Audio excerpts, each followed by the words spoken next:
अभी 12 अप्रैल को 2025 में तमिलनाडु गवर्नर रवि साहब ने जय श्री राम के नारे लगवाए। अब क्वेश्चन ये अराइज होता है कि क्या एक कॉन्स्टिट्यूशनल ऑफिस को जो पर्सन होल्ड करता है वो किसी एक पर्टिकुलर रिलीजन के नारे लगा सकता है कि नहीं लगा सकता, और अगर वो इस तरह के नारे लगवाता है या इस तरह के नारों को प्रमोट करता है तो क्या वो कॉन्स्टिट्यूशनल वैल्यूज को वायलेट करता है या नहीं करता।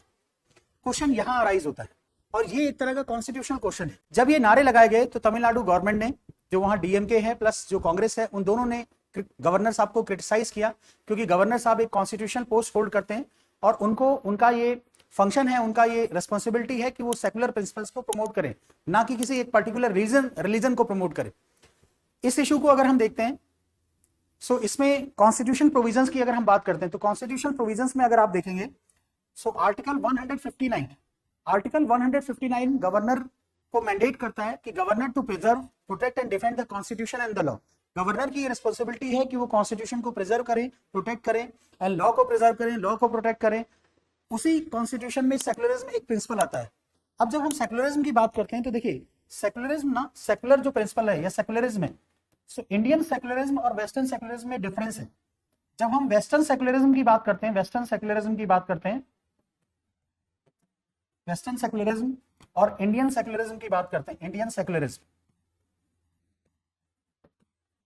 सो देखिए वेस्टर्न सेकुलरिज्म और इंडियन सेकुलरिज्म, वेस्टर्न सेकुलरिज्म क्या बोलता है, वेस्टर्न सेकुलरिज्म अगर हम देखते हैं सो ये स्टेट है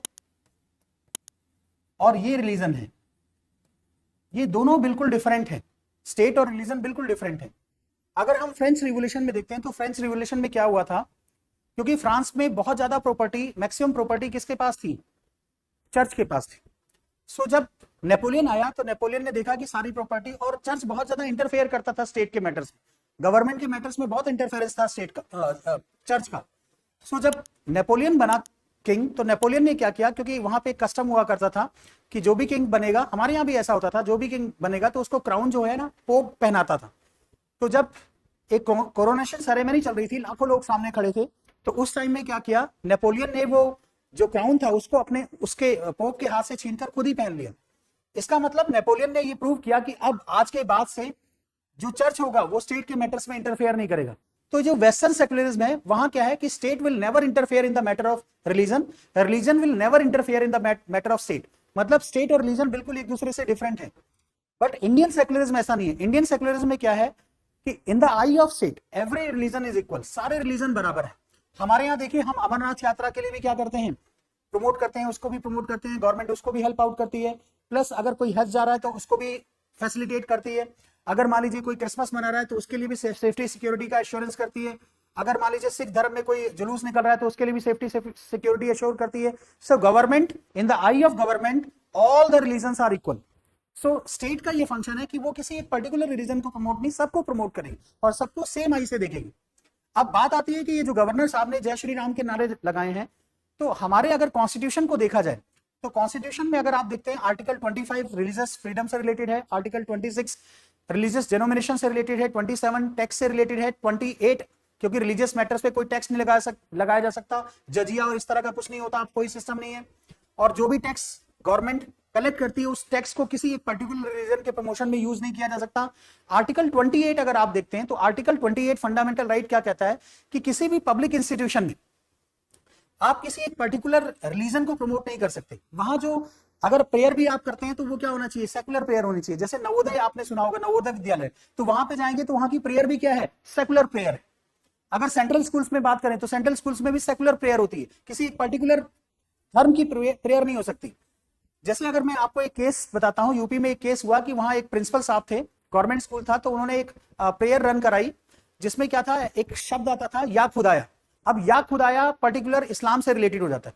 तो एक एडवोकेट साहब का बच्चा पढ़ता था, उन्होंने क्या किया, वो स्कूल के प्रिंसिपल पे केस कर दिया, स्कूल पे प्रिंसिपल साहब पे केस कर दिया कि वो ऐसी प्रेयर कैसे चला सकते हैं स्कूल के अंदर, क्योंकि वो पब्लिक इंस्टीट्यूशन था, गवर्नमेंट इंस्टीट्यूशन था। सो एडवोकेट साहब ने केस कर दिया कि आपको, क्योंकि पब्लिक इंस्टीट्यूशन है तो वहां एक सेकुलर प्रेयर करनी चाहिए। सिंपल सी बात है, आर्टिकल 28 ये बोलता है कि अगर कोई पब्लिक इंस्टीट्यूशन है तो उसमें आप किसी एक पर्टिकुलर रीजन को प्रमोट नहीं कर सकते, वहां पे आपको सेकुलर बात करनी होती है, सेकुलरिज्म को प्रमोशन करना होता है। अब पॉइंट आता है कि गवर्नर साहब, गवर्नर कॉन्स्टिट्यूशनल ऑफिस है, उनको सेकुलरिज्म को प्रमोट करना है, और जहां वो गए थे वो भी एक पब्लिक इंस्टीट्यूशन है, तो वहां सेकुलर प्रिंसिपल्स को प्रमोट करना था। अब उन्होंने जय श्री राम के नारे लगाए, तो क्या वो गलत है या सही है? इस चीज को लेकर डिबेट चल रहा है। आर्टिकल 28 को देखिए तो ये चीज बिल्कुल क्लैरिफाई हो जाती है। पॉइंट आता है कि सेकुलरिज्म इन इंडिया, अभी मैंने बताया कि कॉन्स्टिट्यूशनल मैंडेट ये बोलता है कि India is a secular state, और पब्लिक इंस्टीट्यूशन में आपको सेकुलरिज्म को प्रमोट करना होता है। एजुकेशनल इंस्टीट्यूशंस की बात करें अगर हम, schools, colleges, they are the secular spaces. वहां पे आप एक पर्टिकुलर रिलीजन के नारे नहीं लगा सकते, ठीक है? आप सेकुलर प्रिंसिपल से सेकुलर वर्डिंग्स को यूज करेंगे। नेक्स्ट अगर हम देखते हैं,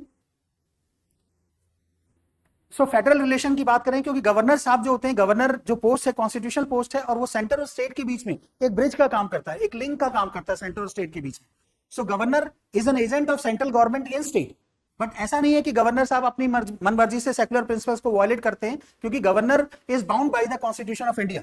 सो governor must work with in the constitution framework. So recent tension अभी मैंने बताया, तमिलनाडु गवर्नमेंट जो है गवर्नर रवि के अगेंस्ट, और डीएमके आपका कांग्रेस भी, उन्होंने बोला है कि गवर्नर साहब ने सेकुलर प्रिंसिपल्स को वायलेट किया है। देखिए आर्टिकल 28 साफ साफ बोलता है, ठीक है, अगर आप कॉन्स्टिट्यूशन ऑफ इंडिया का आर्टिकल 28 पढ़ेंगे तो वो ये बोलता है कि पब्लिक इंस्टीट्यूशंस में सेकुलर प्रिंसिपल्स को प्रमोट करना है। अब वो चाहे कोई भी हो, उसको सेकुलर प्रिंसिपल्स को प्रमोट करना है, किसी एक पर्टिकुलर रिलीजन को प्रमोशन नहीं देना है, आपको सेकुलर प्रिंसिपल्स को यूज करना है।